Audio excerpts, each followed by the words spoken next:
Good morning, everyone. Welcome to today's session. And that was the latest theme song from the upcoming Mission Impossible 7. As I'm the MC for today, I'm Ken. And I guess I thought I have the privilege to be in charge of the music playlist for today. Hope everyone feel a little bit invigorated. But actually, I have three things when I thought about thinking of choosing that theme song.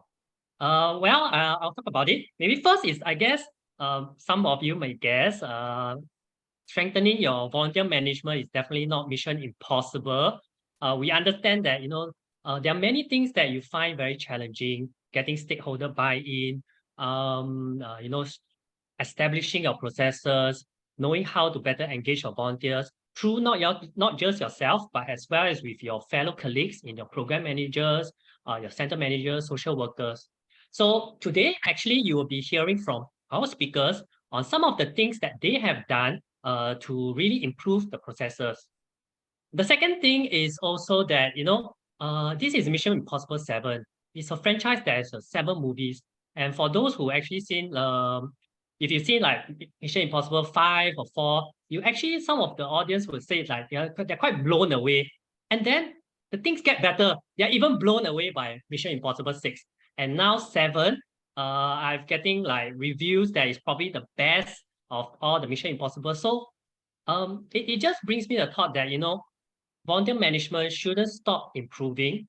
And it's very important in order to improve, you should also try to institutionalize and document your processes so that, whoever takes over from you can know how and why to improve further.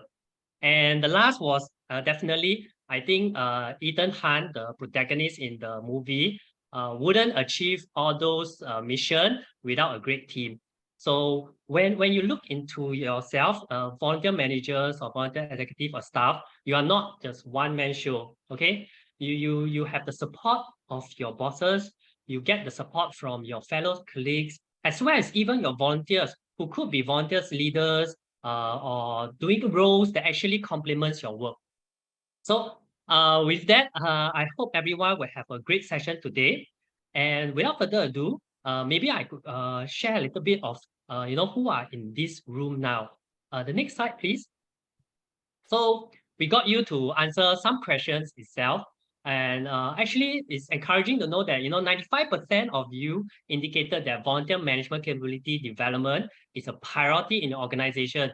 Okay, so that's very wonderful. So today in this session, for this 95%, you actually see like how the speakers and from their agency looks to, because it's a priority, right? How do they translate that priority into action?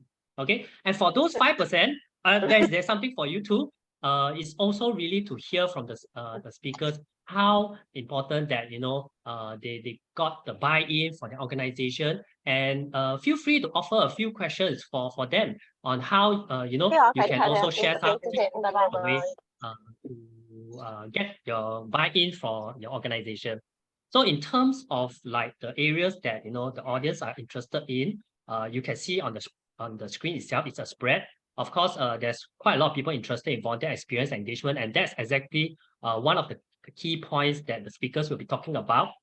Review of volunteer management will be something too, and you will see that later my colleague Siobhan will also talk about the upcoming run of the VM capability development consultancy project with a focus on this area.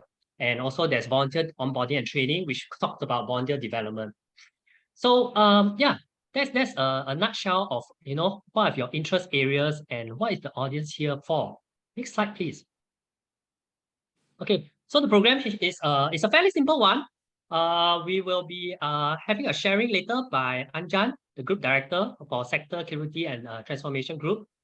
Later, we also have sharing from the executive director of Yong-en Care Centre, as well as Bates Pregnancy Crisis Support. And last but not least, my colleague Siobhan will also share a little bit about how some of the support can be available for social service agencies. Okay, without further ado, may I invite Mr. Anjan, who will share his perspective on volunteer management. Oh, sorry. Next slide, please. Yeah, if you have any questions, feel free to log into this pigeonhole. The team can also put it in the chat so that you can also see it and then Feel free to think of the questions as you hear the speakers, and later we will have a Q&A after the speakers have shared. Okay, thank you. Sorry again. Yeah, we will invite Mr. Anjan, Group Director of Sector Capability and Transformation Group, to share the importance of volunteer in augmenting organizational capacity. Mr. Anjan, please.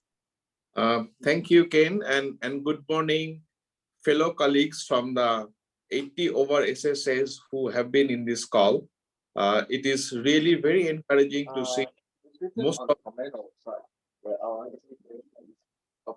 of you today here in this morning and to talk about a very important area. Ken has already highlighted the outline and the survey findings. And to me, when I was reflecting last night about today's program, I was asking myself, volunteer and having volunteer in our sector is not new. Since the 1940s, we used to call volunteer welfare organizations or VW. So by the very name, the volunteer was there. So the issue is why there is a bit more focus today.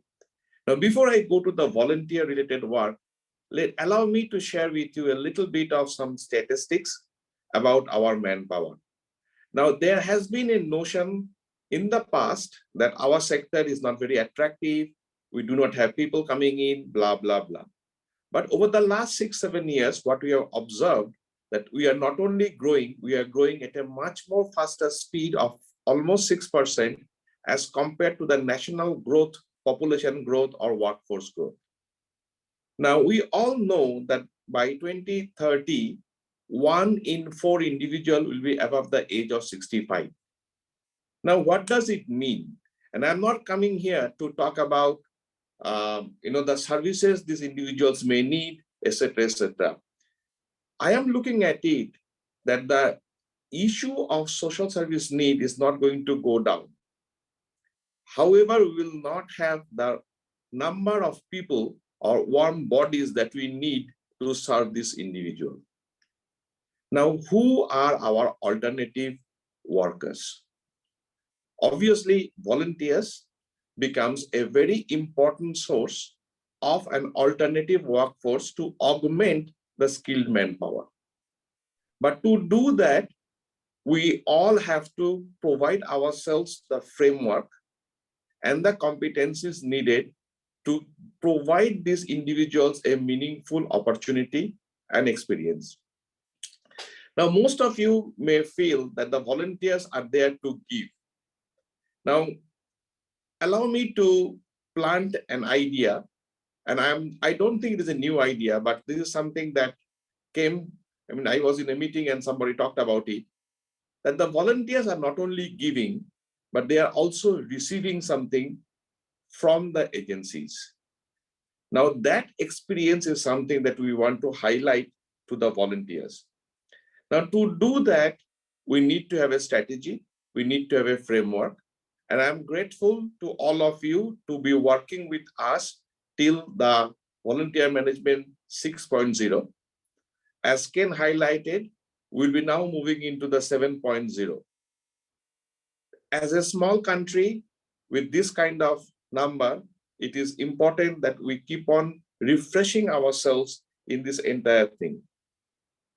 I also believe that the volunteer management relies more on relations building and how do you provide that experience. Both from a manpower and resource point of view, we are finite, it is not infinite.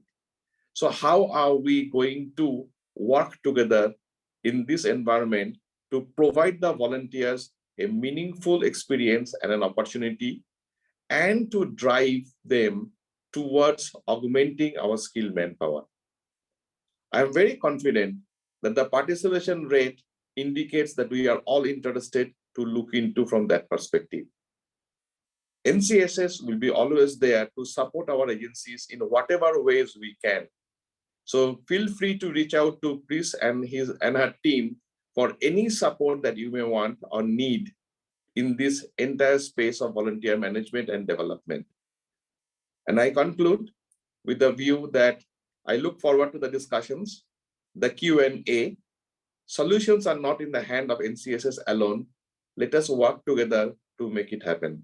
And thank you very much for coming today in this morning.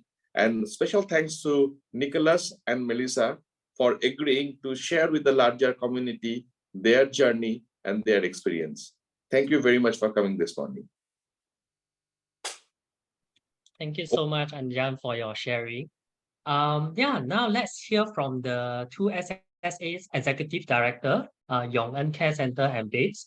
Well, we got to know these two agencies much better when they were on the VM Capability Consultancy project with us for last year. I think it was more than about 6-month journey. So throughout the project itself, they were very committed to making sure that their team succeed to transform their practices in volunteer management. And particularly for Yong-en, I think they have the strong commitment from Nicholas, as well as a very highly motivated volunteer management team that were very passionate in trying to make sure that volunteer experience really matters, and the volunteers could really learn and contribute much better than before. So we are grateful for Nicholas to come and share with us. So without further ado, may I invite Nicholas to give his sharing, please? Nicholas? All right, thank you. Hello, everyone. Good morning. Thank you, NCSS, for giving us the opportunity to just share our experience. As everyone was signing in that time, I feel a bit shy because I see some very experienced volunteer managers among the crowd. I feel a bit embarrassed to be the one speaking, but here I am. So our title is Mastering Our Volunteer Brigade in Chinatown. Originally, the title was our VMCD journey, so NCSS says so boring. So we say Volunteer Brigade, and in some way it is a brigade, and I'll explain why in the next few slides. Quick word on Yong-en.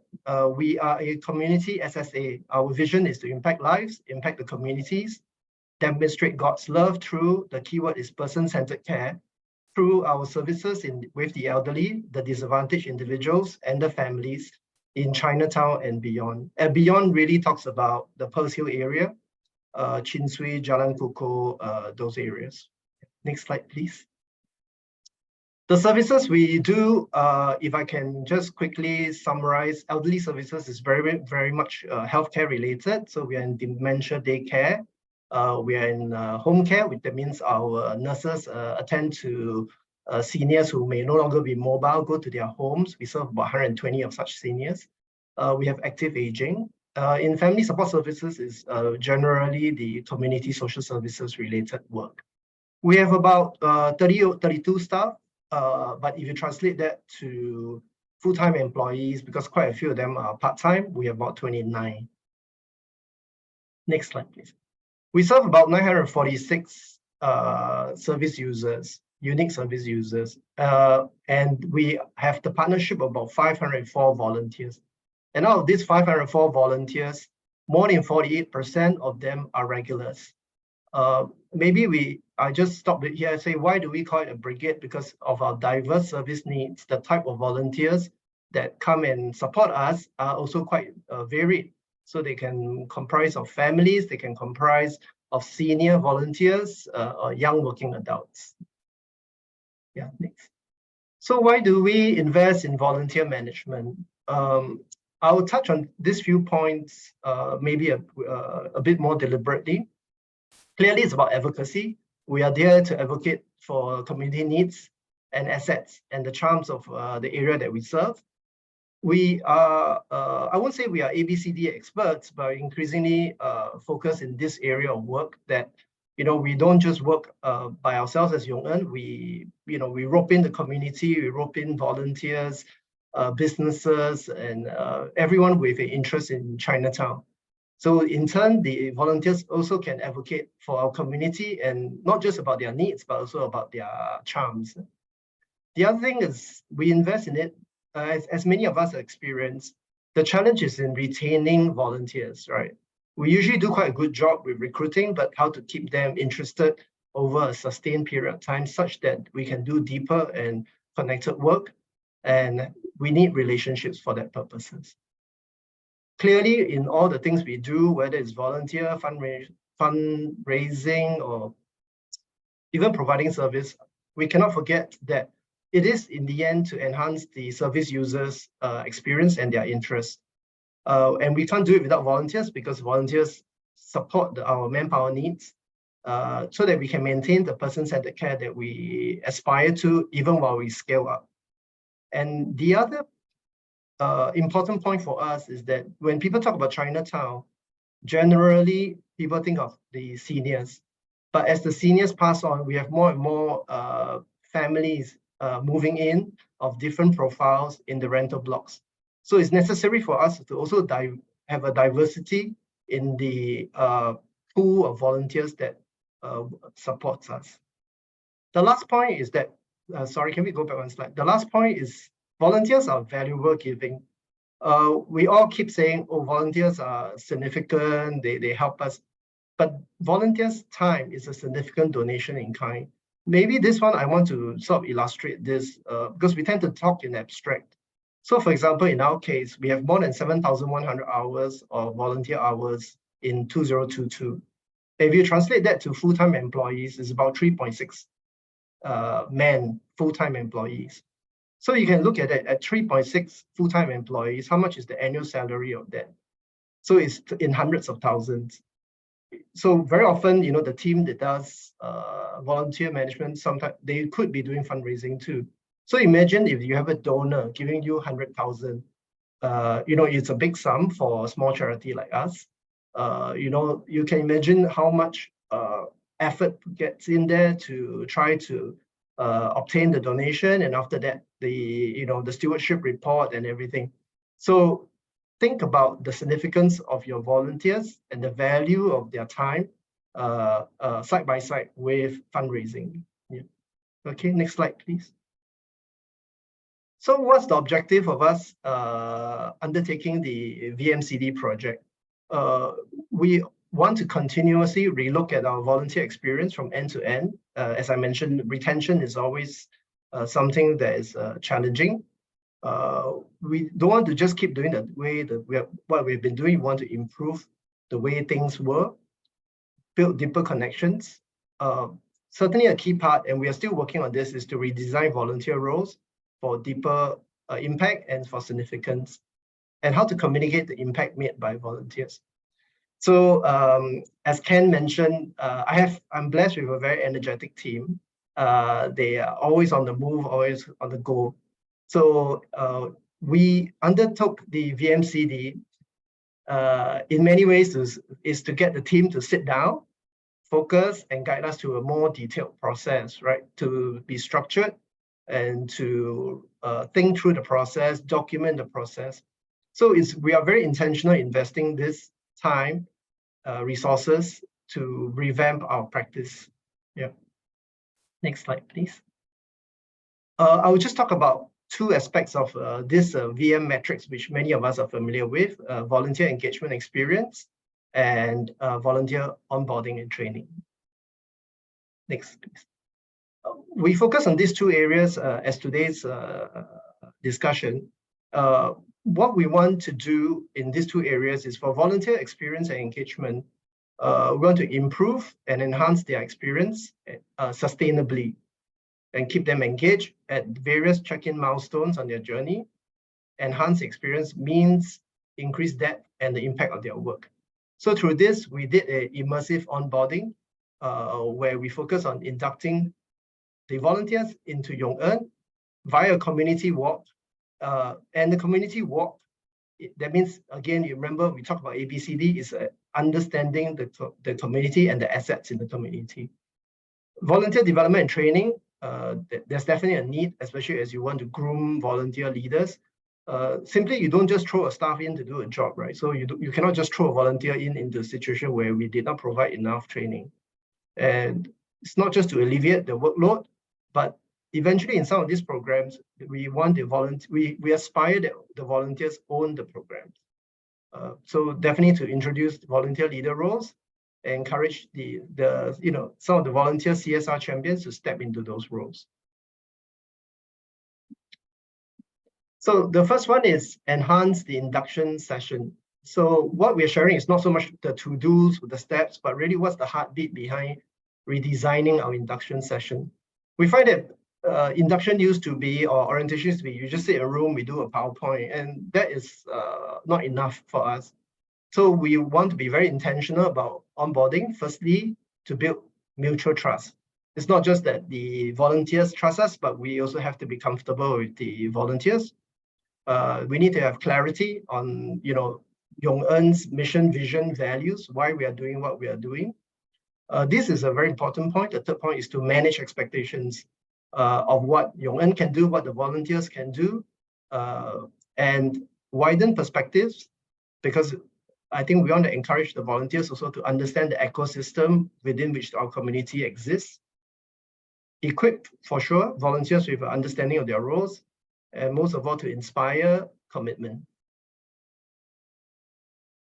So we do the community, there are community walks done by other SSAs too. The framework we have is POEMS, which stands for People, Objects, Environments, Messages, and Services. On the left or on your right, depending on which direction, is our pilot onboarding program. I won't go through every line, but what you see is that they get to meet some of our service users, and very often some of the walks are led by our social worker, not just by the team handling volunteer management, followed by group discussion and sharing by an experienced volunteer. The important relevance for us here is that because we're in Chinatown, we want to provide a context that, on one side, people know Chinatown as an attraction, but it's also a place of residence.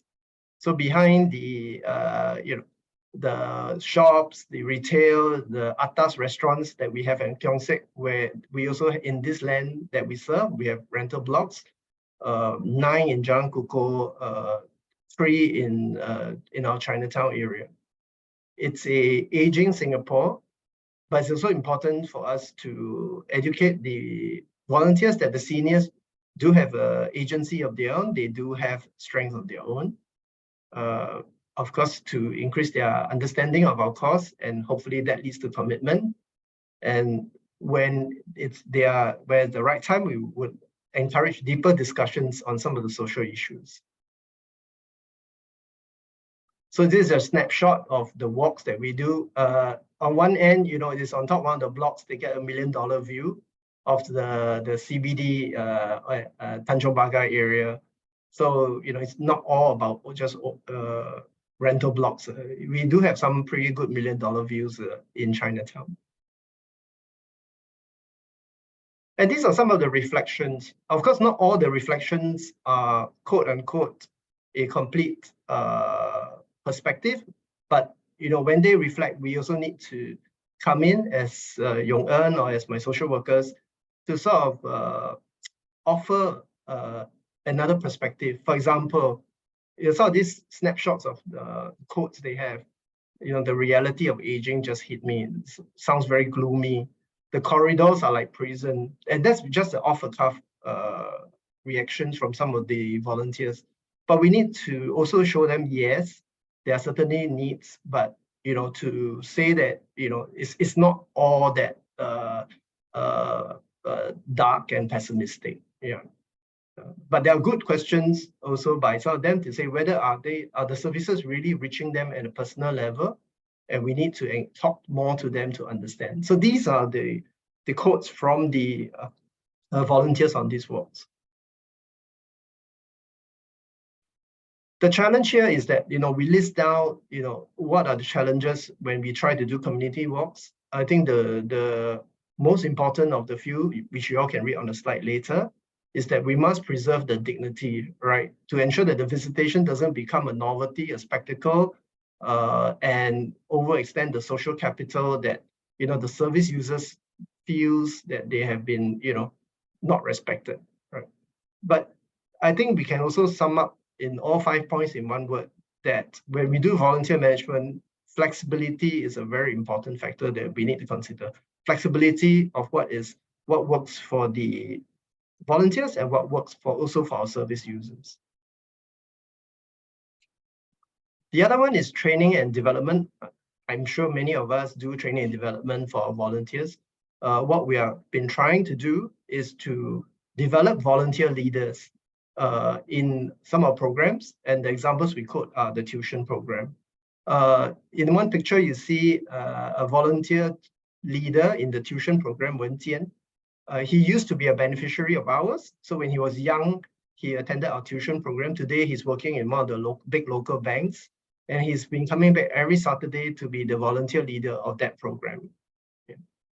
So we have, well, that's a tea session and engagement session. But I'm really very, I would say, encouraged by Wen Jian in coming back and giving back to our community.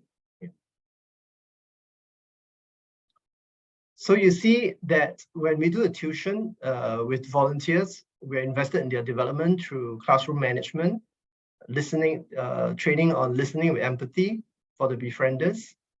And the volunteers currently are coordinating our tuition.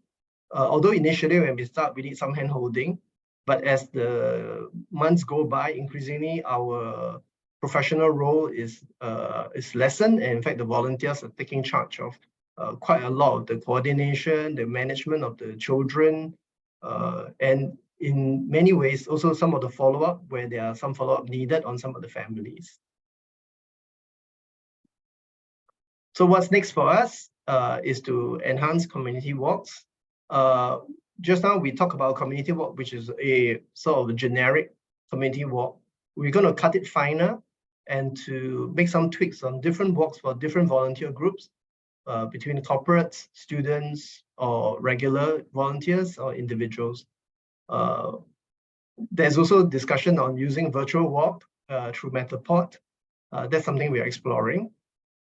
The challenge for us is in the redesign of the volunteer roles for significance and impact. And that is quite a big piece of work to map out the volunteer pathways and along each milestone, what are some of the training required for that specific service. Yeah. Next slide, please. I think we can skip this. Yeah. I think that's all the sharing I have for today, and thank you for listening to us. Yeah. Thank you, Nicholas. Thank you for your very inspiring and yeah, I have a few nuggets to probably ask you later. But for those who are interested to ask, yeah, you can feel free to drop your question now. Next, we will have the speaker, the executive director from VMCD Pregnancy and Crisis Support, Melisa Wong. So maybe a short personal account of what I've saw of VMCD. I think in the past, when we started sort of celebrating International Volunteer Manager Day I think in 2020, where we started to like get the sector here in Singapore to also recognize volunteer manager. I think VMCD was probably the only one or one of the few that actually took the step to recognize their volunteer management staff. I think it was a staff called Perlin.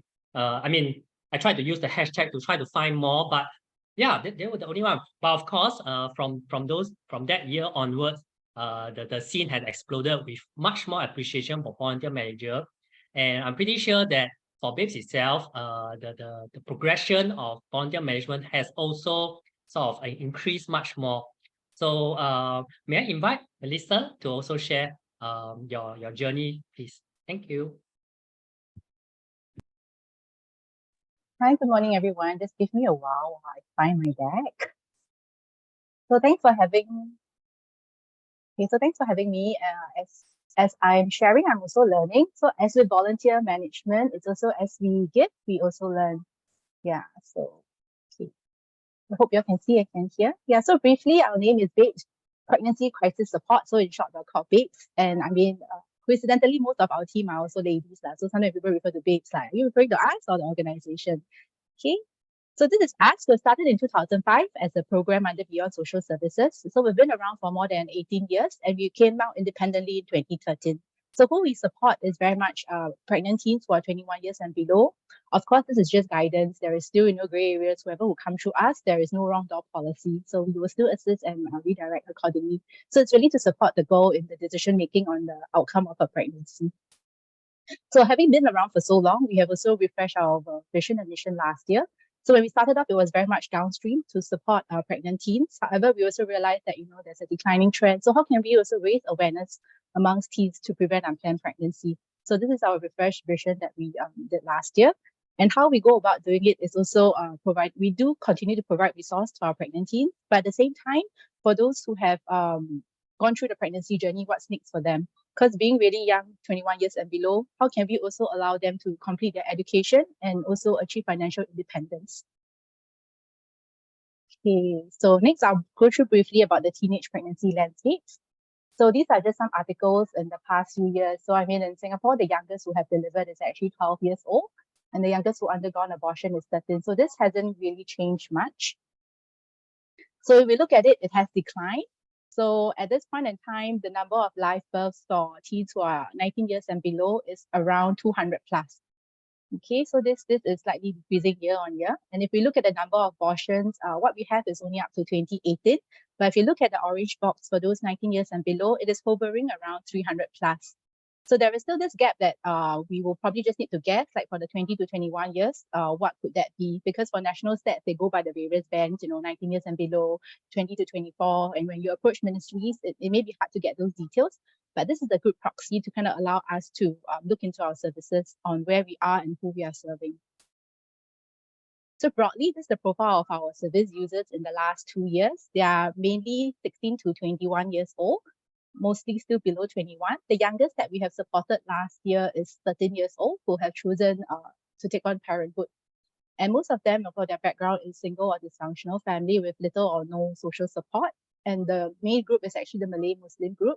So this is also as shared with ICA statistics. The number of 19 years old and below, about 62 to 64% are the Malay Muslim girls.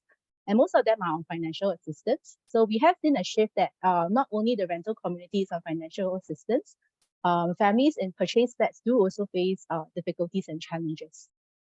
So this, when I mean by profile of service users, meaning those that we have supported. So this doesn't account for the other group of pregnancies that we are supporting. Yeah. So this is just broadly who we are supporting at BITS. So just to clarify. Okay. So this is our team. We see a lot of ladies, right? So we have one Rose, Mr. Tan. So he's our knowledge management executive. So as you can see on the org chart, we have now a dedicated staff, Patsy, who oversees volunteer management. Previously, it was Perlin, and she was doing Marcoms with volunteer management.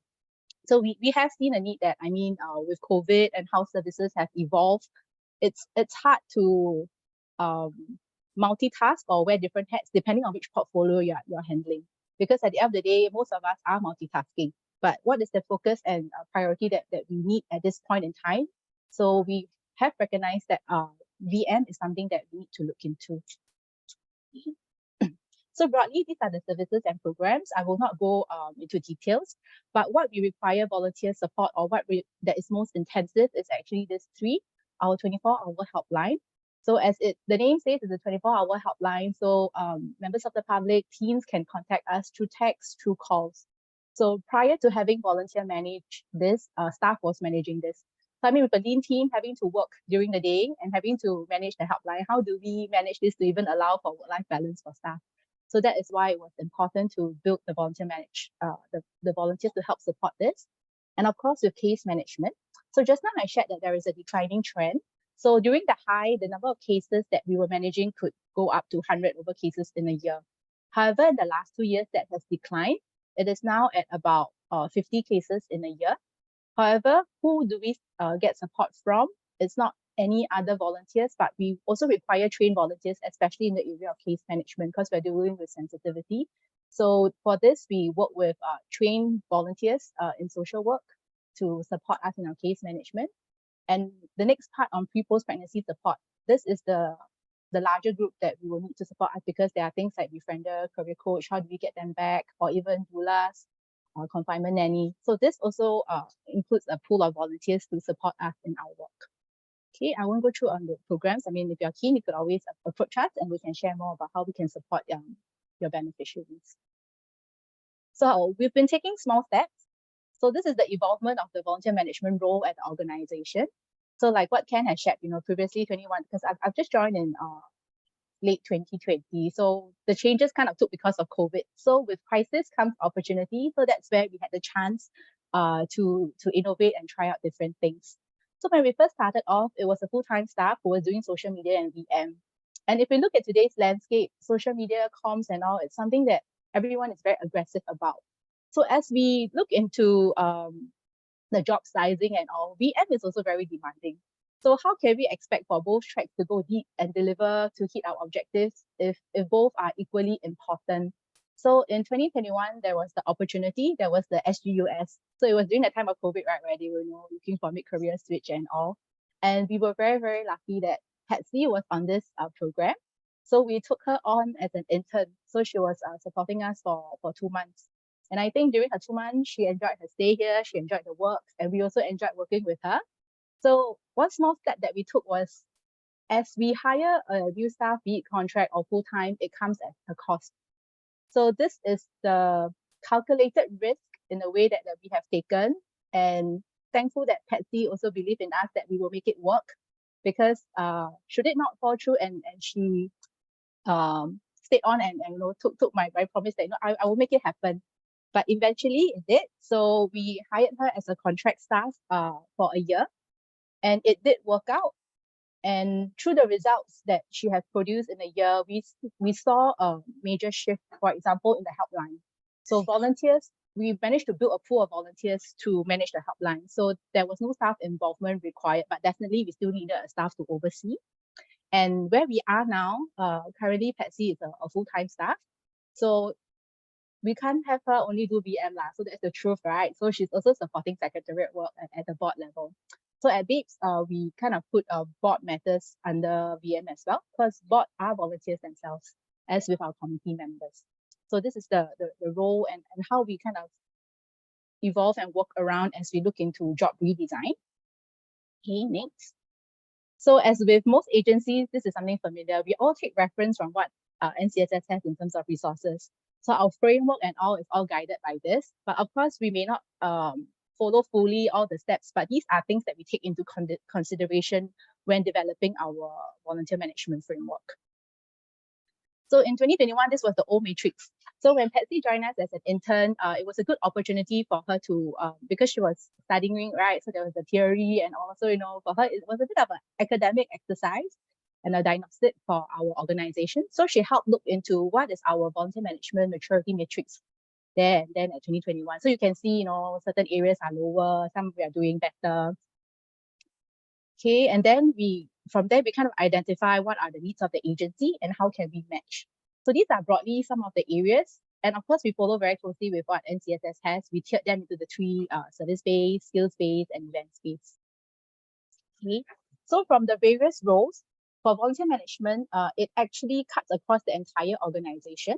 So if you look, it forms the foundation, and it also supports the functions that we have in our organization for fundraising and outreach, as with the corporate functions within the organization. So it works both ways.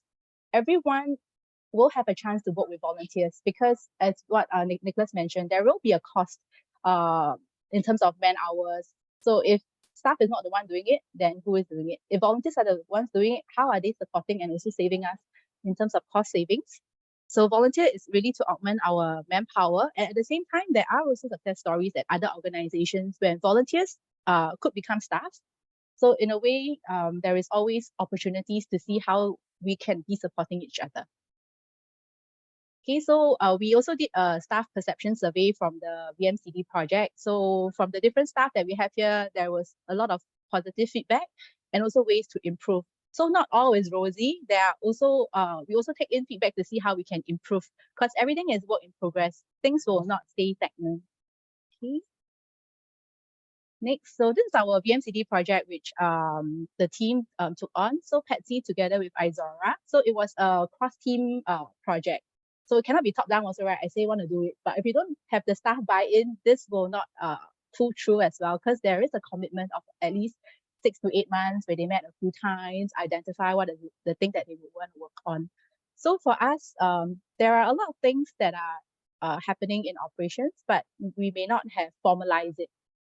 So we kind of use this project to help us refine, have a different perspective, and how can we build it. So based on these 3 pillars that were identified during the project, it resulted in these 3 outcomes. where we improve our volunteer experience and engagement. So we have an onboarding toolkit and also identify how do we engage our volunteers. So at this point in time, apart from the toolkit, the regular engagement and attendance, we also have a WhatsApp chat group for the various functions. So I believe most staff or everyone will have a lot of WhatsApp chat group. So, this is how most of us communicate these days. And of course, if you ask, if we send them email, yes, there'll be a delay in terms of response, then you still need to chase them over WhatsApp. So why not go for the first layer, what works? So that also saves time on both sides. And then on the volunteer development, this we focus on identifying the volunteer leader role, which is similar to what Yong-en has. So it's really identifying what volunteers can do so that staff can do what only staff can do. And lastly, the volunteer perception survey, which we did just now, was some of the examples and feedback that I shared. Okay. So this is our matrix that we did. So this is the new one where they have 7 items. So when we first started off, there was quite a fair bit of red. And the reason why it's red is because, like what I shared just now, there were things that were done operationally, but not documented or formalized. So that is one of the criteria, as we were filling up the forms in terms of the items that we have checked. And of course, after 8 months, there are still some areas of red, but these are things that we can only move one step at a time because they are all interconnected and it's not possible to achieve green throughout. So even if we achieve green all throughout, how do we sustain that green? Yeah, moving forward. Okay. So the second point just now on volunteer development is really on business continuity. So how we see volunteer management is very much similar to staff because it is about people. So we were able to identify a career progression in that sense as the same track for volunteers. So that's where we identify volunteer leaders for our helpline. Just now I shared is one of our core service, and befriender, because these are specialized roles that require training and commitment. So with that, we've identified our befriender team lead. So Jenny, she's social work trained. She's also supporting us in our casework. So we kind of try to marry interest, commitment to the roles. So it's a way like a job fit for individuals. Yeah, so we need to recognize that volunteers, as with staff, we are at different phase in our life with different skill sets. So how can we do that best match to fit them in their role? So the next lead that we have was developing an assistant team lead. So we already have a team lead for helpline, and then we able to identify Gayan as an assistant team lead. So they all feel supported as part of our team, and definitely for Patsy as the staff, with additional help, it is definitely useful because as we engage volunteers, it's all about people and we need that connection. So they are not just another headcount as a staff, but we also need to understand them as an individual beyond the roles that they are supporting us with. Okay, so what's next? So as what we always say, it's always a new journey, it's something continuous. So like I shared, the challenge is very much in how do we maintain and sustain this. As we have identified the 2 roles for volunteer leads in the helpline and befriender, how can we engage them and support them? And of course, we also have to be prepared that they will not be there to stay for 5, 10 years. As with staff. So always have that preparation on how can we build the next line of support. So succession planning is also important for volunteers. So as with an organization, we can't fully depend on just one person for any one role. And the success in building this is really when the person leaves, things are still able to continue. Yeah, so this is a challenge that we have that we are still working on.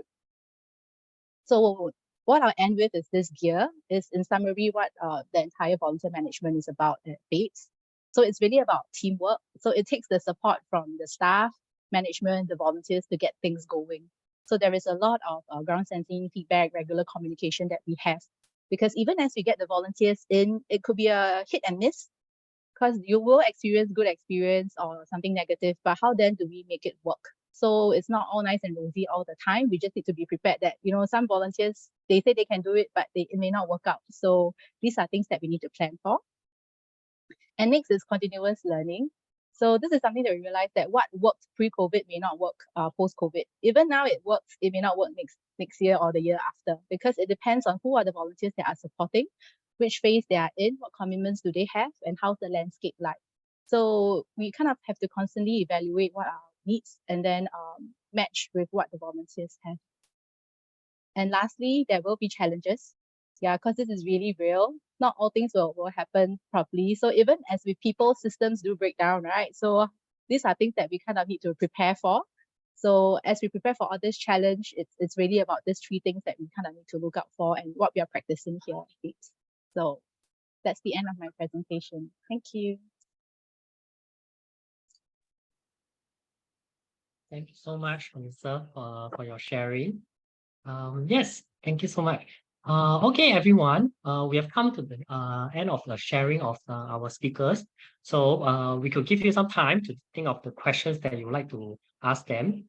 But if I may, maybe I could begin with like the Q&A.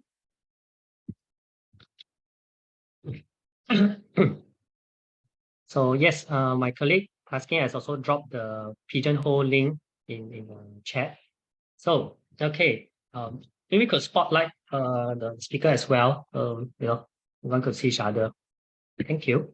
Okay. Yeah, I would like to go with the first questions since that's the most book. So how should agencies or volunteer management staff get the organization and team to get on board? Seeing the importance of investing the time and effort of volunteers and capability. So actually, from your perspective, how have you all tried to do it? And actually, do you face any challenges and how do you overcome it? Yeah, maybe Nicholas or Melisa. I could share first. So just now I think I gave an example about hit and misses. So really, we know that every staff is overwhelmed because we are multitask. So at the volunteer management side, we will try and find the best fit and then let the staff kind of like convince the staff, to try it out and see how it works. So when they get a good experience, that's where they know, yes, this could work. But of course, with negative experience, and then we will also, let them know that it's really just trying out to see. But there's definitely more positivity than a negative outcome. Yeah. So it's really the hands-on approach. Maybe I try to tackle this way that because it's probably related to some other questions too on how do you get your board on to come on board or other people.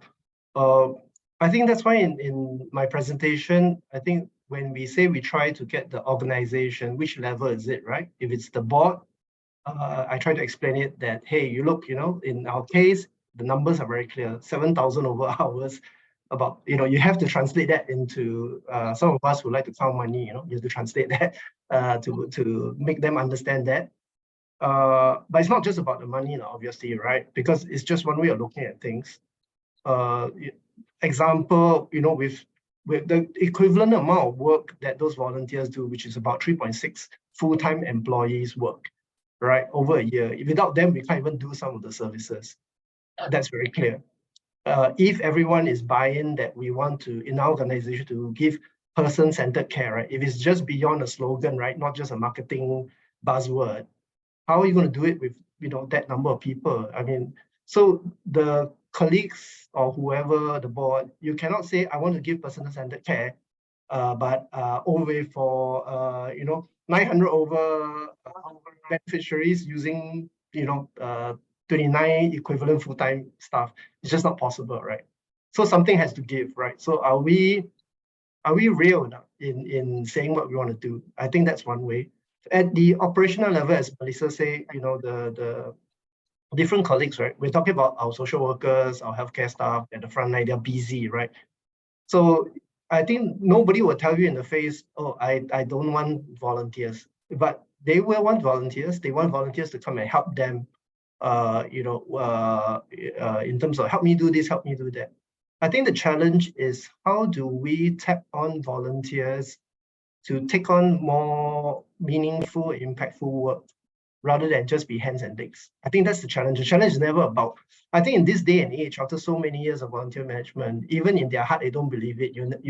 I doubt any of your colleagues or your board member will tell you in the face, no, I don't believe in volunteer management, right? It's how do you translate that into saying, hey, how do you, it's okay, it's okay to work with a volunteer, as Melisa said, step by step, and for greater responsibility. And you can start with the regular volunteers that you are familiar with. So I would not encourage us to go and get a new volunteer. You put a post on giving.sg, the person put a hands up, say volunteer, then you give him we don't talk about leadership role, even a role that, you know, when things blow up, it's hard to clean up. I would certainly not encourage that. Sorry, I don't know whether I'm going round about, but that's my attempt to answer that question. No, thank you, thank you. Yeah, I think also trying to see that, you know, different folks, different strokes. So thanks also for pointing out your engagement with the board. I think that is a critical piece for many of our social service agency and charities. Slightly related, but probably in a more straightforward way. What should we do if, like, you know, what have you done actually? Have you faced, you know, your staff from other departments that, you know, they feel that volunteers are like a burden and, you know, not really helping? So you know, what have you like done, or you think that the volunteer management staff should do? Sack them. No. Sorry, just kidding. No, sorry, politically incorrect. I think it's about, I think if the colleagues, you just have to show by demonstration, right? And it's about, as Melisa said, you know, I think, are we on the same page as, you know, whatever service or program they're in charge of? You know, are we on the same page whether we want to do deeper work and doing more, right? So we just go back to first principles. So, okay, fine. Let's say you think volunteers are burden. Okay, you show me now how you're going to do on your own, right? Based on what we agreed. So maybe they say, oh, on my own, I can do 10. So I say, yeah, but with someone's help, someone reliable, you can do 11. Don't you want to do 11? Don't you want to do 12? So I think it's all this, let's go back to first principles rather than, that's why I try to illustrate by first principles rather than by, you know, sometimes phrases, buzzwords, it's a bit hard to translate to what's the relevance for me, right? Sitting in that chair, already so busy. I got the beneficiary calling me every hour, asking me the same question repeatedly. Then somehow now I've got volunteers calling me. You know, that's the reality and challenge that the colleagues face too. Sorry, Melisa, you. Yeah, maybe just wanted to add on. Another thing I think just now I was saying is identifying what volunteers can do and what staff can do. So I think at the staff level, we also need to look into our scope of work and what are the things that we can carve out for the volunteers. Because I think at NCSS side, there is also like encouragement of JD for volunteers. So like what Nicholas was saying, what are things that can be done regularly? So if this can be scoped out and we have someone who's committed and regular, then they would also get the hang of things. Yeah, so it takes time for them to also know what they can do and contribute in order for things to fall in place. Yeah, and of course we need to find out what is the root of that burden. Is it because, you know, staff is not sure what to carve out for the volunteers? Staff is not sure how to communicate, and is it for the VM executive to look into it? Yeah, how do they all come together as a team to get this moving? Wow. Thanks so much. I mean, I really like the principle of really, if you want to do something better for our service user, then let's look from there first and then think of, okay, so how do we go about doing that? So thanks, Nicholas, for that. And Melisa, I think you really speak to me is about, you know, really coming together to design the roles that, you know, the staff can do, volunteers can do, so that everyone is like achieving the same objective. Hopefully, you know, some of the audience here can also use those to see how you can better communicate and engage your colleagues from other departments. Okay, next one. I think I think through your through both of your sharing, right, you have talked about, you know, the things that you have done. And I think, you know, different SSAs have different resources and all that. So, you know, in terms of like maybe on the principal level, you know, how should, you know, different agency prioritize when deciding, you know, whether to where to invest in volunteer management capabilities. You know, there's like so many things. Not okay, and besides just volunteer management, there's also, you know, the other works, fundraising, and other kind of functions. So you know, as an executive directors of your agency, how should you know, the prioritizing be like?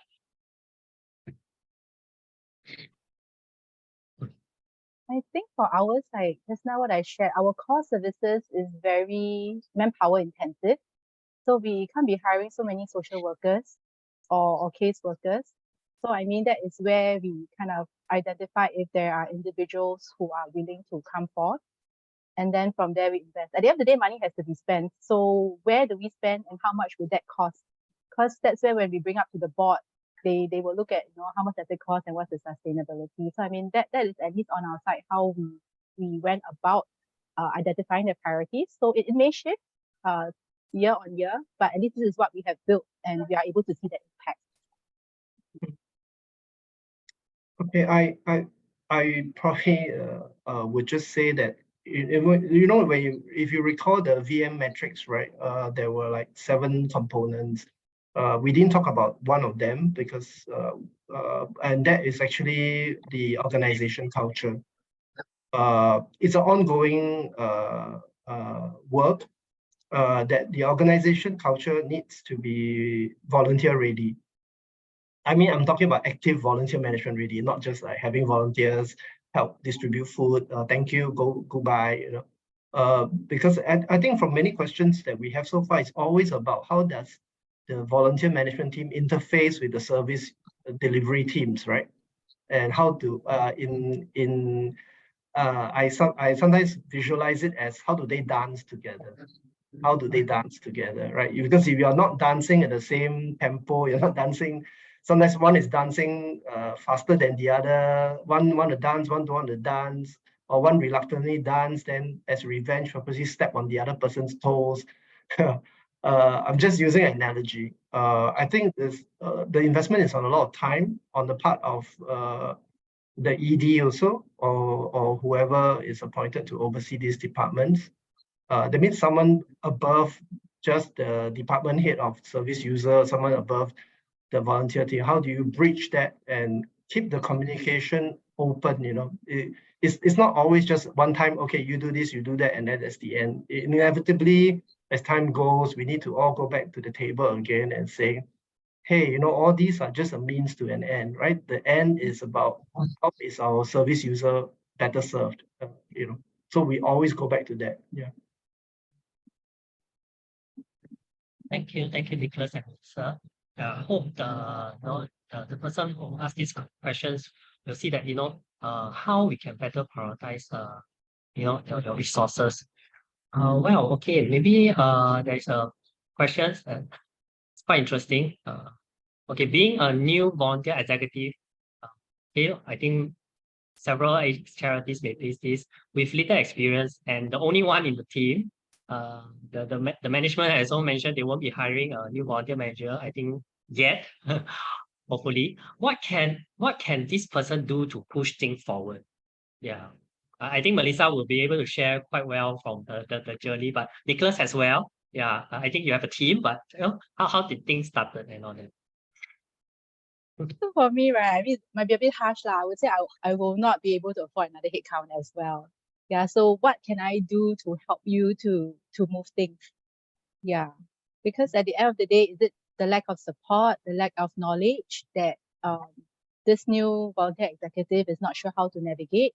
And because by hiring another new volunteer manager, it's going to be at an additional cost. Yeah, so I believe that during the hiring process, the management would have thought about what is that scope for this new volunteer executive. And I'm hearing that there could be deeper things like, he or she may not be experienced or need the kind of support to move things. Yeah.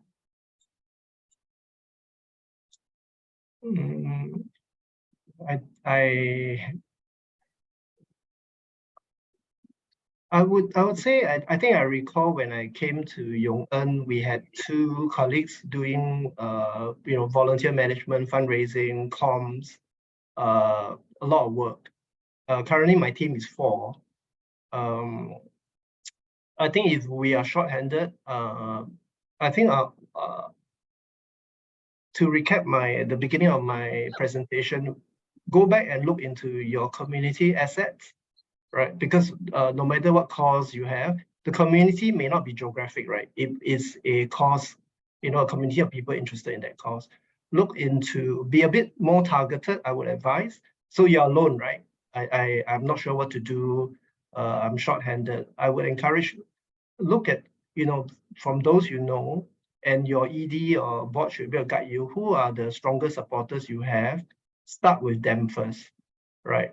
Because when you're alone, you have to be very, even more precise about how you tackle this. Otherwise, you just be totally tired and may not see the result. So I think you do need to, ironically, when you're alone, you actually have to step back even more and think, which volunteer group or which corporate, which organization is the most likely to support my cause, and work from there.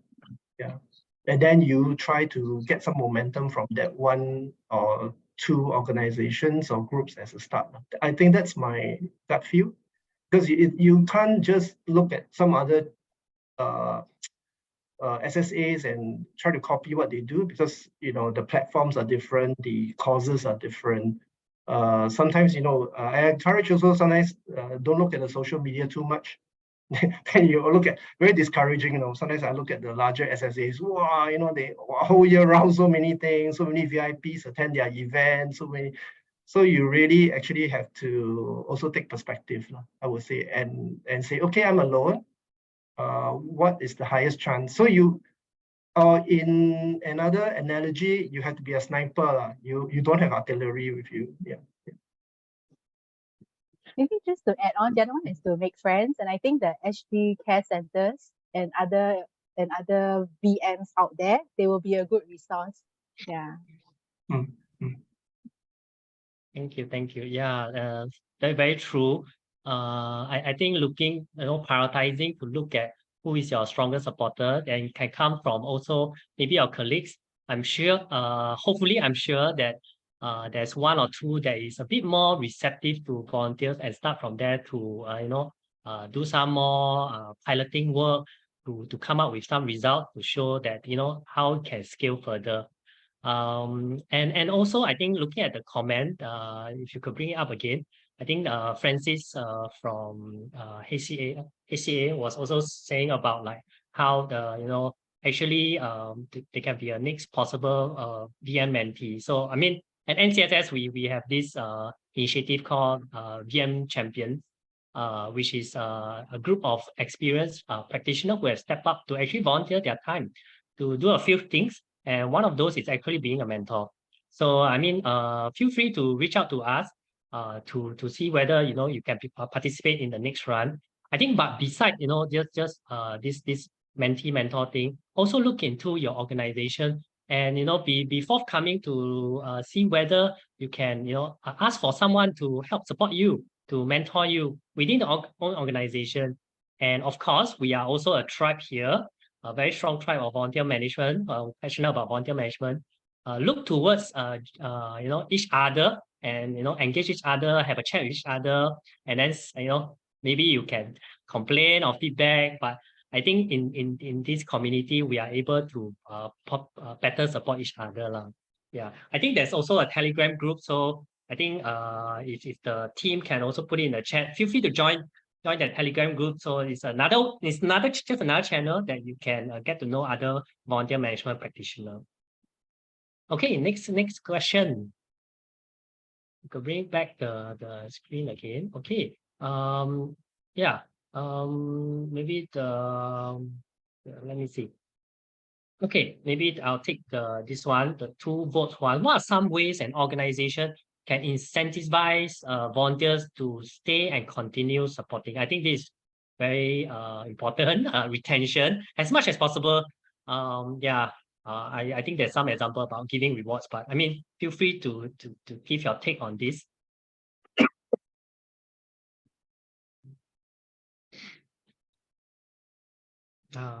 Yeah, I could share first. I mean, on our side, we do, I think that the usual ones are the recognition, awards and all, but I think what motivates our volunteers is really the regular engagement that they have. As they are servicing or supporting us in our work, they get the fulfillment that their time is well spent and the impact that they make. So it's not so much about rewarding, but of course, I think the basics should also be covered. But what is more important is to let them experience that what they are supporting is actually meaningful and necessary.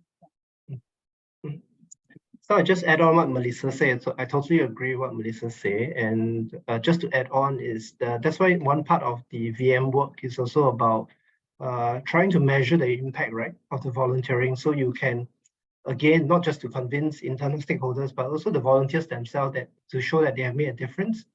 because otherwise they'll be wondering, why am I spending this time, right? What have I achieved?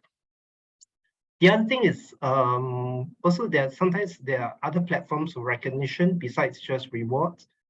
For example, in our last year annual report, we recognized a group of volunteers who every year for the last 20 years organize our golf.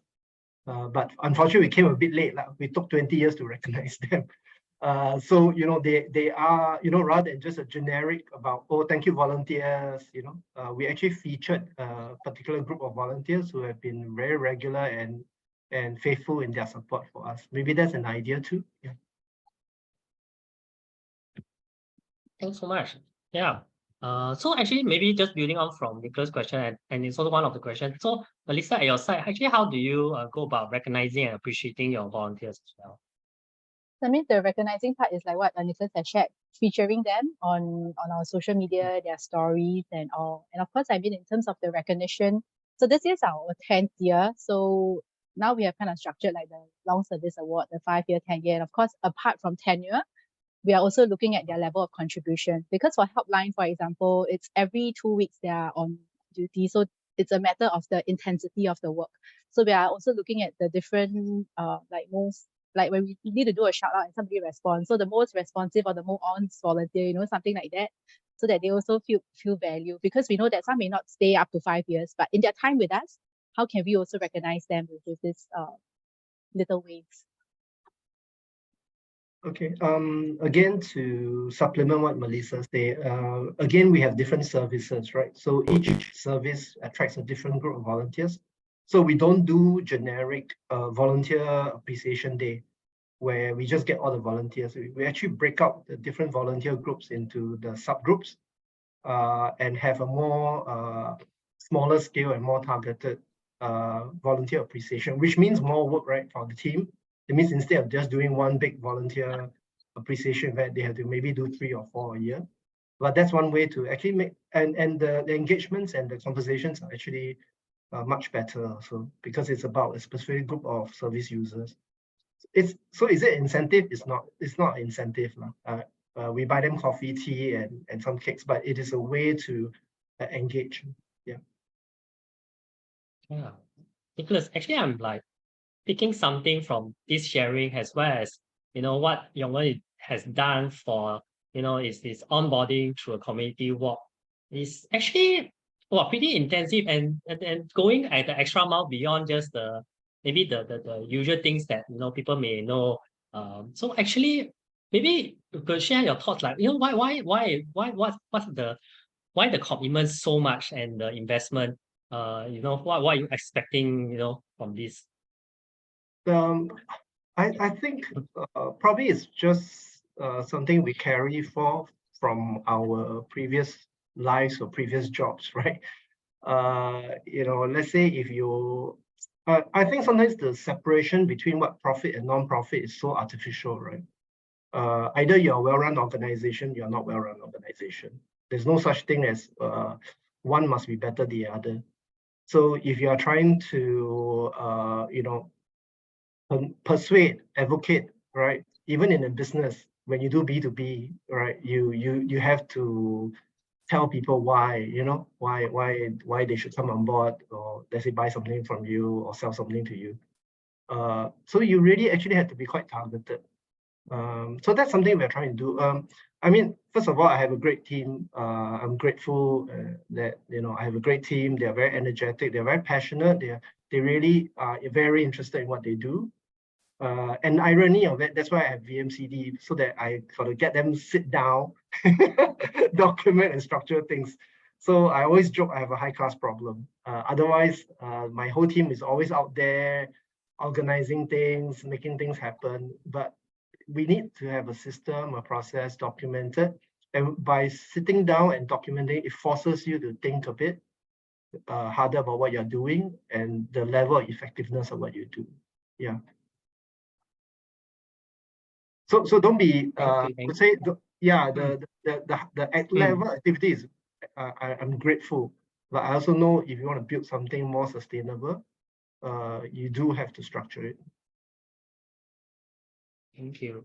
We'll talk a little bit about the structuring, I think later as my colleague Siobhan will talk about it. I have an interesting question, I think more for Melisa. Small charities. Okay. So not sure, maybe Melisa and Daniel with that also. But let's say, what is your advice to small charities in restructuring your team to have a dedicated volunteer manager? I know you said about also taking secretary role, but I think it's quite a big step. Knowing the high impact and yield that they can bring. So what's some advice that they can do? Yeah, so I mean, I've also replied in the comment that, restructuring is a huge word. When people see restructuring, that means it's a change. So what does that bring? So I think in a small charity, it's really trying out to make it work first. So in a way, you do the things, then you put it, then you document it. I think a bit like what Nicholas was saying, things have to run and all. But in a smaller charity, there is more room to be agile and change and move things. Yeah, unlike a bigger organization. So really, it's how can we try it out, pilot it, I mean, if you put it in that term, to see whether it works or not. Because if you were to look into restructuring, it may not work. And then what's next? Are you going to restructure again? So really for smaller charities, it's doing the work first, trying it to see what works out, and then you document it. But specifically for VM, especially in a small organization, it is really hard to have a full head count. So I mean, I was lucky that we had the SGUS, and then I could try doing the contract and then show the impact before offering a full head count. Yeah. So that is necessary. And of course, you need to look at the job sizing. What are the other roles in the organization that we could probably scope out another piece of work that could complement VM? Because VM is a huge portfolio, and depending on how many volunteers you have, what is the angle and services that you're looking at to support? Yeah. So I hope that could answer. Yeah. But if not, can always connect with me. Yes. Melisa is happy to connect. So I think Melisa also point out, like, I think of course ideally probably it's good to have your own resource to invest, but many charities may not have that, and so do look out for any resources that you can get. I think at that point of time there was that SGUS thing. I think it's some support from the government to probably have people interning at many places, right? So to create job opportunities. I think for the charities as well as the social service agency, there are also several possible grants and all that you can tap on. May not be directly funding a volunteer manager, but it could be funding certain programs that you can carve out a portion for volunteer manager, because the programs need to probably run by volunteers, and you need some cost to dedicate for that resourcing. Having said that, also you can look into how you can tap on volunteers. As I think Melisa and Nicholas has pointed out about how they can be also assets to fundraise for your organization. I think that part of the fund could also help in terms of moving a bit more step towards restructuring or having a dedicated volunteer manager. Thanks, Melisa. Next question, please. Okay. I saw this question for Nicholas. Thanks for. I think you have done a very good presentation. So I think they were just asking, like, how can you go beyond those what you've done? Actually, what do you do in terms of like the induction and orientation to make it a success? Yeah, maybe I think that's the question. Sorry if I interpret wrongly. Yeah. I think what we do, as we say, is the Poems community walk, right? Because a lot of our services are not sitting a lot of our services, let's say when we work with families or with youth and children, are not inside our center. It's actually out there in the community. And that's why when you bring the volunteers into the community walk, you're showing them. You're not leaving them to just walk on their own, right? If you recap, the volunteer walk is accompanied by a social worker, right? So it's not just generic about, so that the social worker walk explain things to them, gives them a different perspective. I think that's valuable. And if they have questions, they ask, right? So for example, as the presentation I explained, the one of them commented, "Oh, it looks like a territorium in the city. Oh, it looks like a prison." So we have to correct those perceptions, right? We have to correct those perceptions that, oh, the seniors look so poor thing, what. I mean, sure, there are needs, right? We are not sugarcoating that, but at the same time, it's an opportunity to engage And I can see my very enthusiastic comms manager Gracie there. She said, if you're enthusiastic, if you're interested, please contact her. She left her email, and then you get a first taste of what we talk about. So you see, I'm seeing that I'm laughing when I say my team is very enthused. Okay. Okay. Thanks. Yeah, I think there's a lot of careful thought in doing that induction. So, I mean, for those who have been inspired, I mean, don't just probably just go out now to do some walk for your onboarding. I think there's different kinds. I think for like babes itself, they have an onboarding pack, which fine. And so there are probably different forms. And yeah, feel free to connect with Yong-en. They are very open to sharing about their experience in developing that. Yeah. Sorry, Yeah. can I just Next add? one. Yeah, sorry, Yes. can I just add the last Nicholas? point is also the reason why we take them out for a walk is also a mutual get to know each other. So if a volunteer comes on those walks and complains that it's so hot lah, so dirty lah, so I mean that's fine, right? Okay. Because we all have needs. But then you know that there is probably isn't a good fit. So it's not just always about I have to sell to you what we do, but I'm just showing you this is the reality of the volunteering. This is what we do. Does it make sense for you? Yeah. Yeah, that's actually very clever. Okay, to also help to understand the volunteers. Okay, maybe we take a few more questions, then maybe we can close this session. So how do you craft out your volunteer training materials? What are some of the resources and releases that does volunteer training? Okay, I think maybe more the first question, like actually, how do you come up with your volunteer training? I don't, Nicholas, you probably reply a bit, but maybe you can share again. And Melisa, for yourself, I think the helpline is probably a very intensive work. So how do you translate that to a training from a staff to actually a volunteer? You can feel free to talk about other programs that you feel that are also relevant. Yeah. Nicholas? Yeah, I think Melissa touched earlier, and I shared the same view. Because currently, our ecosystem has invested a lot in volunteer management. So I would say, don't reinvent the wheel, right? All our areas are served by a SG Cares volunteer center. So they do regularly organize, I would say, level 1, I would say, volunteer training, like Befriending 101 and things like that. So those are the things that you should work with your SG Cares volunteer center, that how your you can divert your or bring the attention of volunteers to those training, right? So you don't have to do the level 1 training. But again, depending on the kind of work you do, like Melissa's work is probably quite intense, quite case focused. We have befriending, and sometimes through the befriending, we do things can crop up. So we focus our training more on what's relevant in our community, right? And for example, I won't say it's not case management training, but the training is done by our social workers and our counselors. So depending on the volunteer group and the kind of work they do, for example, some of them we would probably cover things like, if a senior come to you with this particular scenario or that scenario, I mean the more commonly encountered scenarios, right? So what do you do as a volunteer? So we go through those kind of scenario discussions as part of our volunteer training, right? And basically beyond the general do's and don'ts and the befriending and stuff that other organizations may already be covering. Yeah.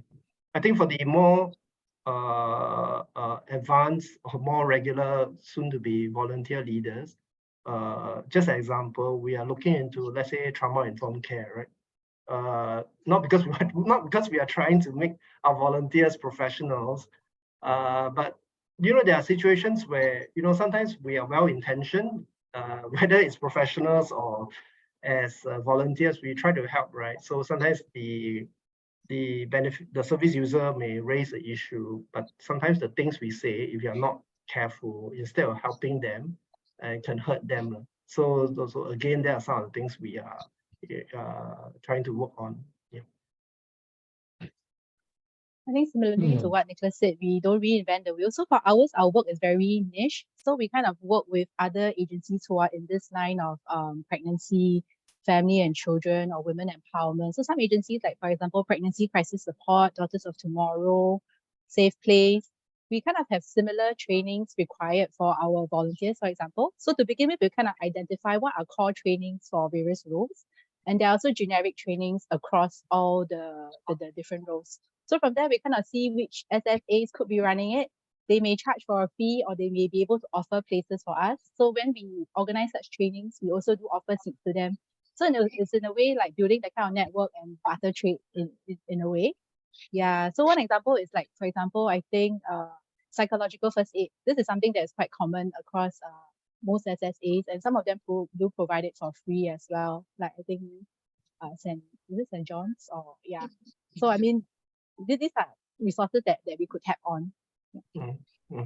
I think the other thing about training, especially when we do classroom training or scenario training, sometimes we do video them, of course, with the permission of the volunteers. So you video them so you don't have to keep repeating it. So your volunteers can watch the video at home, and then we meet to do the Q&As or do the discussions. Okay, thanks so much. You have also pointed out like a few places, that actually offers, possible volunteer training, could be fellow charities, or even the volunteer center.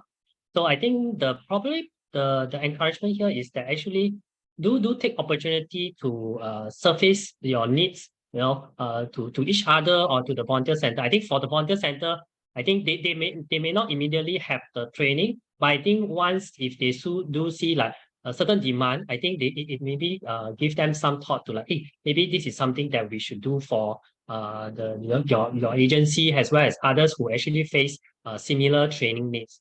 Of course, once you also understand your programs well, you can also look into other charities that are also doing similar programs, and who knows, like they may already have the doing their own training themselves, or actually they have a good training vendor to recommend. Okay, maybe I take just two more questions. I think there are probably a few questions here that probably have been answered by the speakers itself. So maybe this one first. I think this is also something similar that someone asked in the chat that, so Nicholas, you talk about, assessing the volunteers through the work itself. Also, okay, so what happens when, you have a volunteers that they apply, but you feel that they are not really a right fit? Or the other similar question next to it will be like, what if you have a volunteers that, that comes to you, but it may not really want to commit their time or can't commit their time. So how do you deal with such volunteers? Or your expectation, yeah. Well, I think this one I need Melisa to help on the volunteer is not good fit. I find it challenging to answer that one, partly because I guess we are quite targeted. I know I sound like a broken record. I think we are quite targeted on who we try to approach. I was using, like, let's say Giving.sg recruit volunteers as an example, but that's not really our main way of getting volunteers. So if you kind of like have some feel on who are the potential groups that may be interested in your cause, that would narrow some risk, I would say. And in the case where when we say it's not a good fit, I find hard to answer because we have quite a few services. Surely something in our various services may work for you. Very often, actually, what we encounter, unfortunately, is more like Yong-en is not a good fit for the volunteer rather than the volunteer is not a good fit for Yong-en. Maybe got a lousy ED or something like that. They are not happy to serve. I think on the second question, expectations of my volunteers willing to volunteer, can't commit the time. Again, it's about meeting each other's needs, right? Otherwise, if we get too focused on, I think the question is always about my comms team, community relations team, because they are in charge of fundraising and volunteer. I mean, they are there to advocate and they are there to attract, right? So they attract the volunteers. Then remember, we always have this tension, right, in the organization, and yet the service team have their own schedule, right? So this is what that is about. Definitely, volunteers are just able to volunteer when they are available. So I think as far as possible, we try to be flexible to accommodate. But what we cannot compromise is we don't go and be flexible and compromise the service user, right? And of course, so I don't have like a one statement model principle that applies to all situations. I think firstly, the first principle is volunteers are not paid, right? So they have their other commitments. If you are serious about this, you have to be flexible. At the same time, my priority, number one, is the service user. And of course, I also respect my colleagues' own time, right? Not just their professionalism, they also have a life, and you have to look at, how do we work out something sustainable? Very often we tend to react situational. Like there was a situation, then the volunteer say it's not free. Then you go to the service team and say, hey, can we accommodate this group of volunteers? Then you have to ask yourself, is this one-off or is this going to happen, week after week or month after month? If it's something that's going to happen month after month, then maybe there's not a good match between what the volunteer needs and what the service needs. Yeah. Yeah, I think Nicholas, you've shared that well, because I mean on our end, it's also at the end of the day, how do we fit the service? But I think because for our helpline, for example, and Befriender, we have a contract. So at least we start with 6 months, and of course it's on the job and we do review. So if it's really not a good fit, like what Nicholas said, there will be other services that we could try to redirect them to. And at the end of the day, is it a good match or not? Yeah. So I mean that's how we also have an exit strategy in a way when we have a timeline to certain key roles. Yeah, so for there are some which we start with 6 months and then they probably contribute maybe only one duty for the helpline, and then after that they disappear. So we kind of know that it doesn't fit and then we don't renew the contract. But for those that work, they're actually willing to sign a 1-year contract. So that's how we kind of evaluate for some of the key roles. Thank you for also sharing about actually do look into other programs and services that the volunteers can consider, not just the one that they applied for. And I guess I'll also add on to say that truly if there's maybe the volunteers may not have something that they can do in your organization, they can also consider other places. And so agency can also refer volunteers to volunteer centers so that the volunteers still contribute to society in some ways. Okay, thanks. Maybe I'll just take the last questions for now. I know many of you have some questions. So for those who probably have unanswered questions and feel that you really want something to help you, do write into NCSS, and we can help to see how to help you with those. So maybe I'll take this question from very nice, not anonymous, Jerome Yuan. Okay. On the ground, so VM practices tend to be what works at this point in time with whatever resources. I guess that's very practical. But what else is available to help charities to adopt a more professional VM skill setup? How to strengthen and all that. What would you recommend or suggest? This is for NCSS to answer, right? Not for Melissa and I. We will answer after we answer. But from the the agency point of view, actually, what have you all sought out for and feel that actually those are very good support, and not just from NCSS, perhaps maybe you have also looked at elsewhere, yeah, or even internally with your board members or yeah.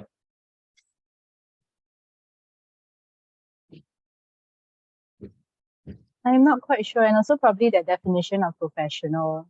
I think at the end of the day, if things are running, it's documented, we adhere to the code of governance, we get our IPC renewed, there is some level of professionalism at the charity. Yeah. But I mean, I do recognize that everything really works at this point in time with whatever that's available, and things will change. But how do we sustain it? Yeah, so that is most important, being able to sustain that level of professionalism to deliver our services to our clients. By the way, Jerome is a very experienced SSA leader, don't know what I can tell him that he doesn't really know, but definitely the way I look at things is always I try not to get boxed in by titles, labels, labels like you are VM, you are fundraiser, you are Marcom, we are actually all tackling the same pool of whether you call them donors or volunteers. So when we talk about, are you a professional? Yes, there are certain idiosyncrasies about VM that people need to know about, but again, it's always the same as matching the demand and supply, right? So then when we go back to that, if I go back to first principles, a lot of the training and relevance of some of the things you learn in marketing, in strategic thinking, I would say is relevant. So it need not be a VM diploma course or VM certificate course, but always go back to first principles. Yeah. Sorry, I'm not sure it's a satisfactory answer for Jerome. Yeah. Thanks, but I think it's a very good reply for those who may be interested in this question as well. Thanks, Nicholas and Melisa. I'll just probably add on a little bit that I think we also have a learning and development roadmap for volunteer management practitioners. So feel free to check that out to see what are the skill sets that have been mapped out for what we see as effective volunteer management skills lah. So I think Melisa and Nicholas also have shared in their presentation that it's also always about adapting to the future and also continuously learning. Nicholas has also said about how they are constantly going to look into redesigning their volunteer role. So so I think so what works at this point in time work in the future, and do keep that lens to always adapt and change. So for NCSS to also answer this question as well, I think we have a few support for those who are familiar. We have like the community and capability trust. So that is one key support that through it agency can look into, see how to use it to help you in your journey. Of course, we also have at this department, we also have this VMCD consultancy project, which gives me a very nice lead to the next segment for Siobhan. But first of all, thank you so much, Nicholas and Melisa, for really sharing your thoughts to answer so many of the audience questions. And thank you so much again and for your presentation. Okay, without further ado, may I invite Siobhan to talk a little bit about this project as well as how to help catalyze volunteer management transformation. Siobhan, please. Hi, thank you, Ken. Hi, everyone. After hearing from Nicholas and Melisa on how they have identified their organization needs and action taken to improve their agency volunteer management practices, I hope you are as excited as me and start to wonder how to begin. So let me share how NCSS resources, one of it is the Volunteer Management Maturity Matrix, in short, VMM Matrix, can help catalyze your agency VM transformation. So what is VMM Matrix? It is a digital self-assessment tool that helps agencies understand their strengths and gaps in volunteer management practices.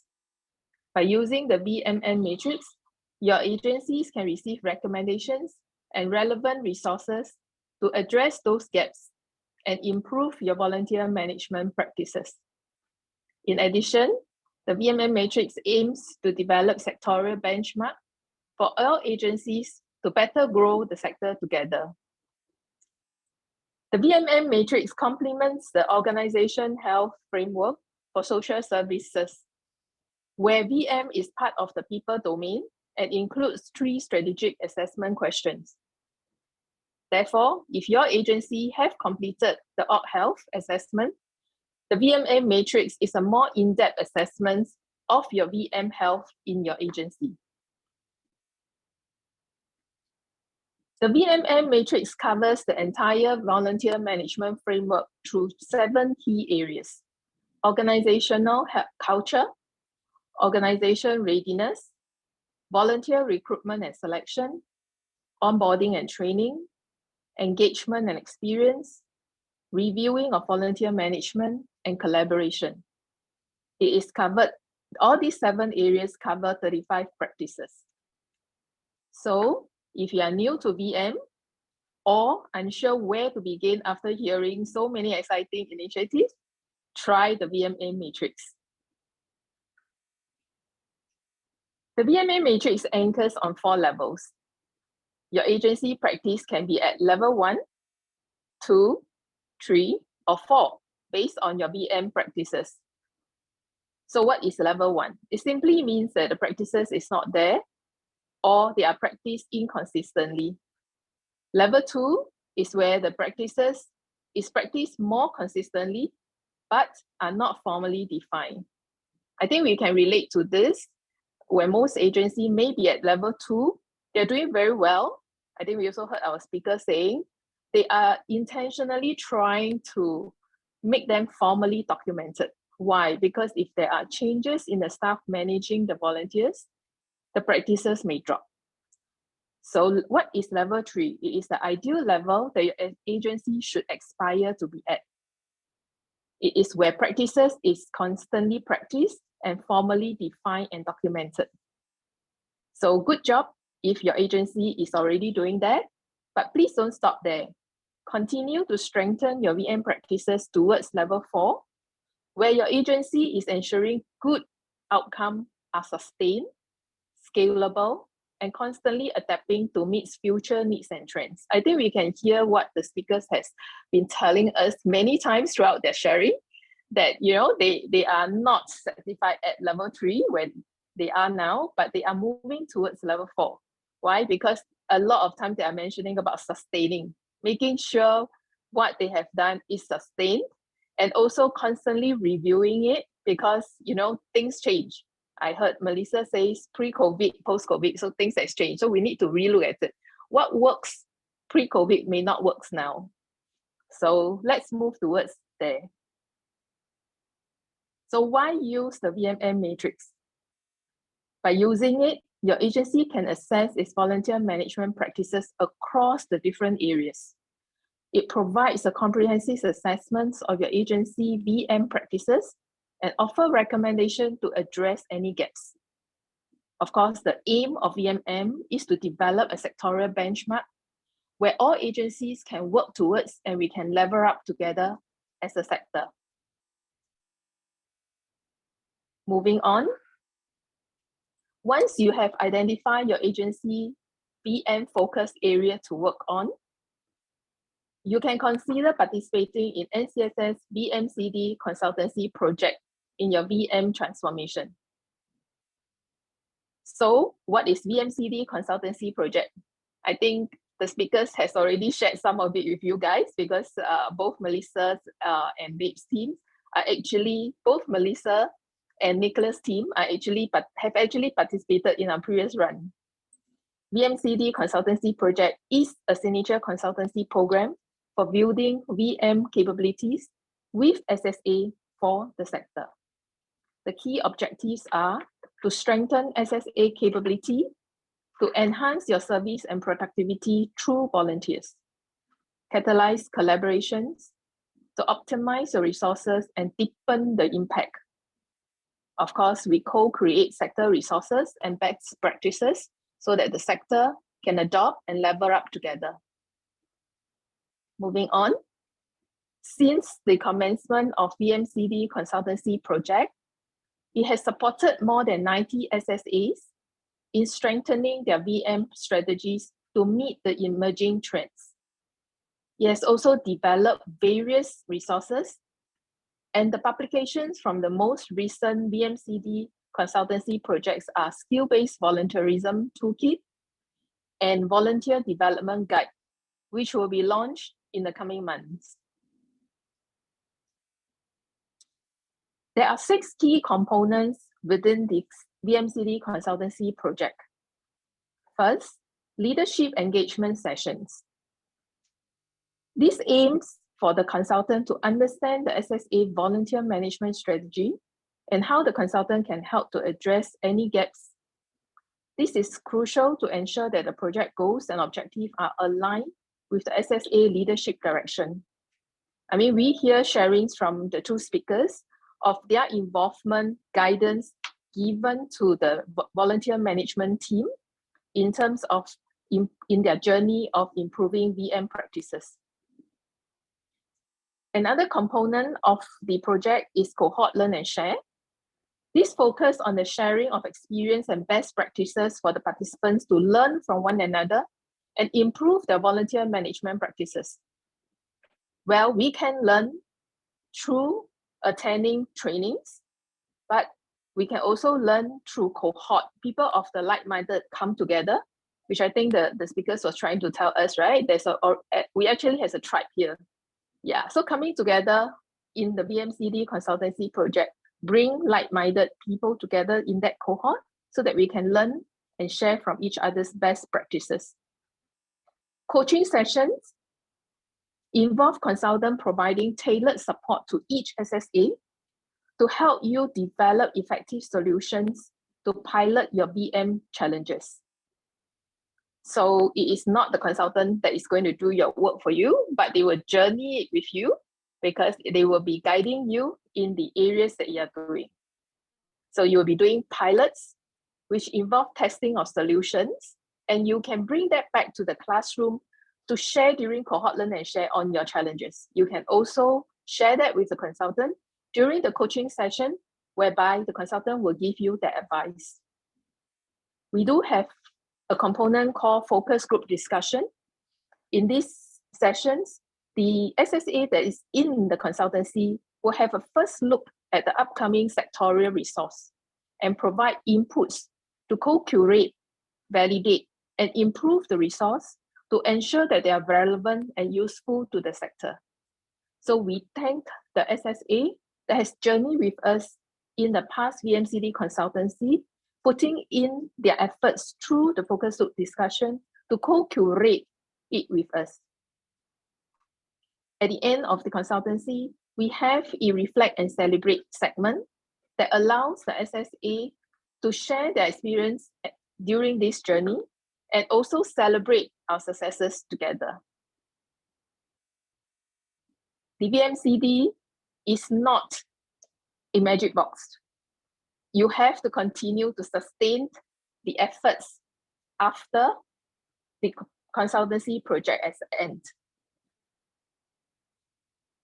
So what can VMCD consultancy project offer you? Okay, it is a 9-month consultancy project that is commencing from October this year. And we are going to achieve the objectives of implementing volunteer management framework, reviewing the volunteer management maturity matrix, and also co-creating with NCSS a sectorial resource on volunteer impact assessment framework. Thank you for sharing your responses to the questions. We noted that 87% of you find that volunteer impact is a priority, which is aligned to what we see, and we are actually working on this as a resource in 7.0.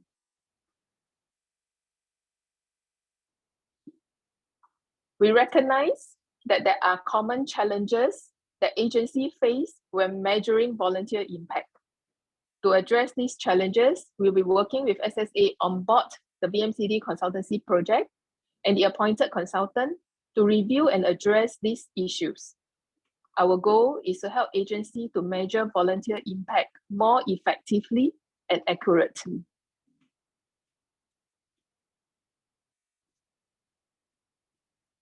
So if you are interested to participate in the VMCD consultancy project, we would like to share with you 3 key enablers that we have observed from the past rounds and was also echoed during the sharing by Nicholas and Melisa.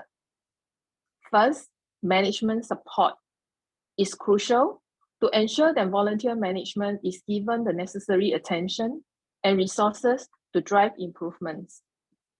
A dedicated team for the consultancy that is committed to driving changes and improving volunteer management practices in the agency and beyond the consultancy period. Organizational readiness to embrace volunteer and a volunteer-friendly culture. A culture that values and supports the volunteers is essential to the success of any volunteer management initiative. By ensuring that these key enablers are in place, agencies can maximize the benefit of the VMCD consultancy project and improve your volunteer management practices. So, wait not. We invite all NCSS member agencies to join us in the upcoming VMCD consultancy project and be a part of the effort to improve volunteer management practices. Please reach out to us if you have any queries regarding the VMCD consultancy project or the application process. We look forward to your application. Back to you, Ken.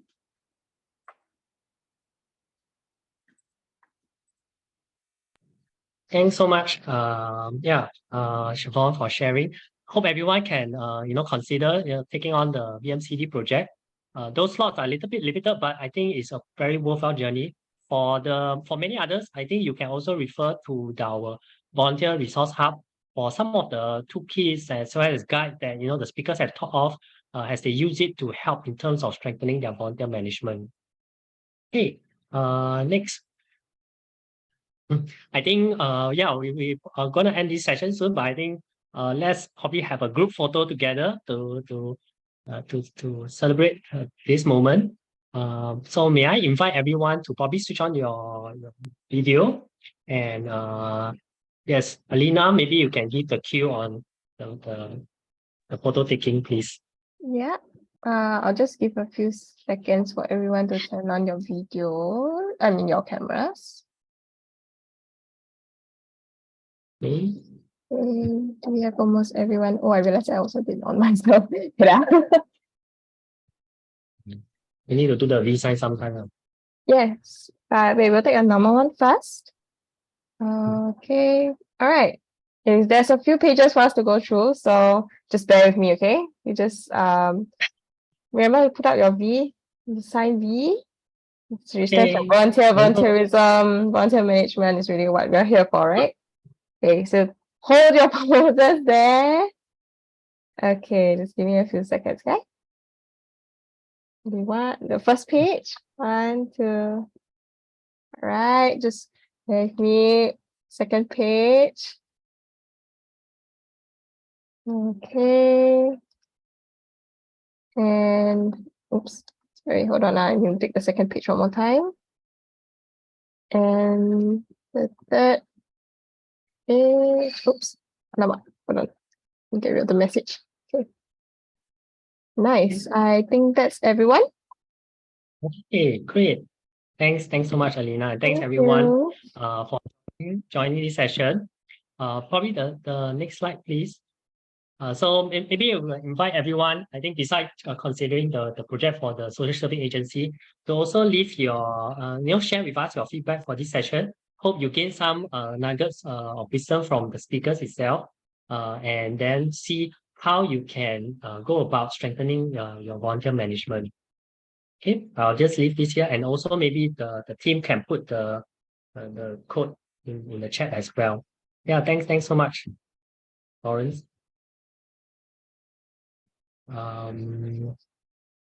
Okay, any outstanding question? Okay, don't have.